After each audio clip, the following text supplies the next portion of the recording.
Hi viewers, welcome to white rose channel. நம்ம இன்றைக்கி என்ன வீடியோ பார்க்க போகிறோம்னா, சிம்பிளான ஒரு பிரியாணி மசாலா செய்கிறது எப்படின்றது பார்க்கலாம். சூப்பராக இருக்கும், மணமாக இருக்கும்.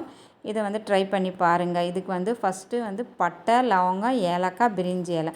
பட்டை ஒரு கைப்பிடி அளவு எடுத்திங்கன்னா உடச்சிட்டு, அதை விட கொஞ்சமாக நம்ம லவங்கம் எடுத்துக்கணும். அப்புறமா ஒரு 10 ஏலக்காய் போல் எடுத்துக்கோங்க. 4 பிரிஞ்சி இலை எடுத்துக்கோங்க. எல்லாத்தையும் மீடியம் ஃப்ளேமில் வச்சு நல்லா வறுத்து எடுத்துக்கோங்க.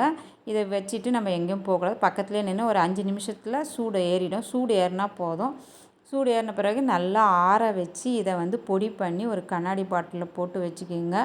சூப்பராக வாசனையாக இருக்குங்க பிரியாணி மசாலா. இதை மட்டும் போதுங்க பிரியாணி மசாலாவுக்கு, வேறு எதுவும் தேவையில்லை.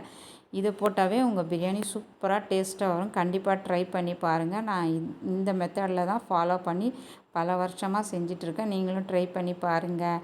இந்த வீடியோ பிடிச்சிருந்தால் லைக் பண்ணுங்கள். நெக்ஸ்ட்டு ஷார்ட்ஸில் பார்க்கலாம். தேங்க்யூ ஃபார் வாட்சிங். பாய்.